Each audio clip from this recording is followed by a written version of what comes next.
Good morning, good afternoon, good evening. Here is my testimony for the Let's Go Back to Church. And I just want to give you a little bit about my background, okay? Um, Born 11:59, July 12th, 1975. And I want to really help us as a people come together. So here's my dilemma. On the left side, I got kids ages 18 to 35. I'm 45, right in the middle. Then I got elders that are 60 to 90. And how do you bring the two together? Old people don't know everything. Young people think they know everything. And, in my life, some of the things I've gone through, okay, been through a lot of racism. I've always been able to rise above it. In high school, football star, cool. Um, in my life, became a millionaire. My struggle has been everywhere I've ever gone in my life. I've been a leader. When I think about, being a youth pastor, didn't drink, didn't smoke, didn't cuss, and it all was genuine because I love people. So when tragedy struck, this is what happened. You know, Married my high school sweetheart, okay? But because of tragedy, I think we probably buried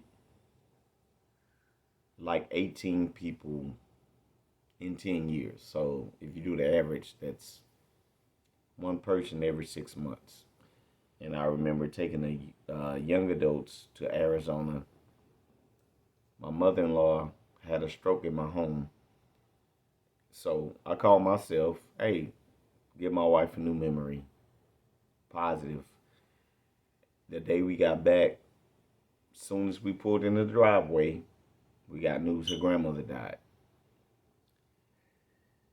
And then she went through some things and decided, hey, I want to be 19 again. Whatever. Nobody even knew I was divorced for 5 years later because I'll never disrespect her. She's a great mom, um, entrepreneur, businesswoman, whatever. We both are. But I slept in my closet and contemplated suicide. And my best friend, who flies for JetBlue Airlines, um, flew to Houston, Texas for 1 year straight, every month. He made sure his flights came through there. And I was struggling because I had never been, I lived on a mountaintop my entire life. Um, I didn't know how to handle it, but he helped me through that. That's a friend. So, what are you going through in your life that you think there's no help for?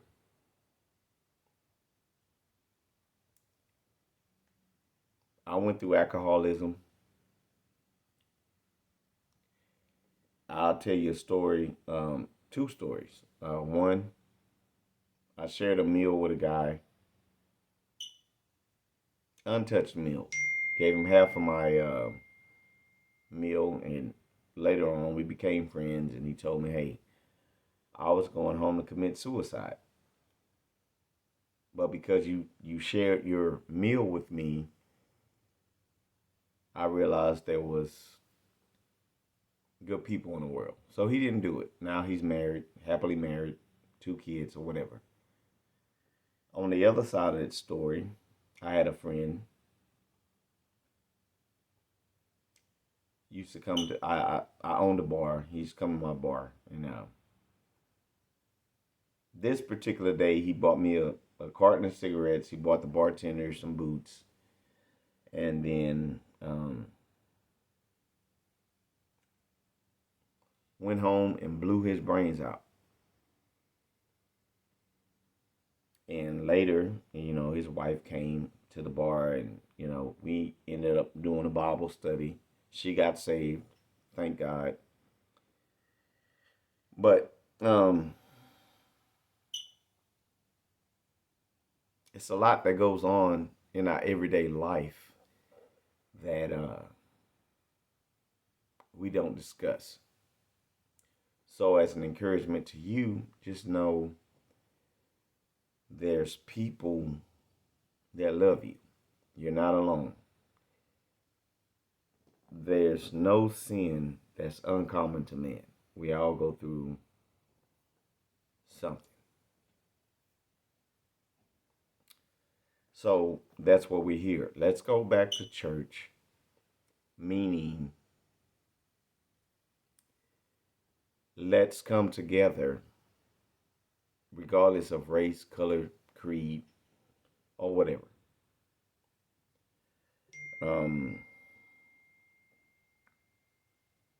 God loves you. So, like I said, I went through a dark place. I grew up in the hood, but I was never ghetto. Dabbled in a whole bunch of stuff. But you have to ask your question, okay, I went through all these things.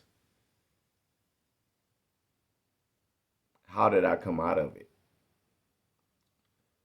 Realizing that God loves me. And he loves you too. So I guess the message that I want to give is that you're not alone. And if you ever need someone to talk to, you got somebody that did everything. I'm not innocent.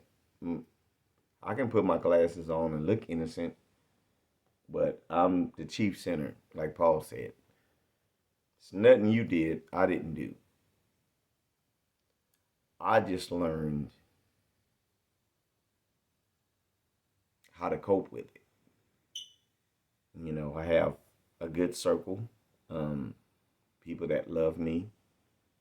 They will correct me when I'm wrong.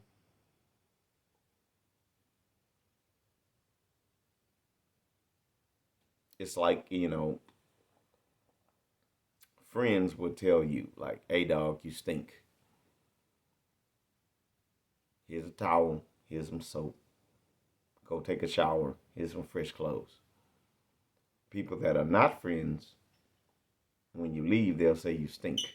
But I'm the one, I may not tell you your breath stinks, but I'll hand you a Tic Tac. And that's what we do here. We're going to help you get better. There are consequences to actions. You don't just get to do whatever you want to without escape of punishment or consequences to your actions. But at the same time, let the one without sin cast the first stone. That's what Jesus said. So anyway, let's go back to church. And don't judge me, brother, sister, because you don't know what I've been through. Peace.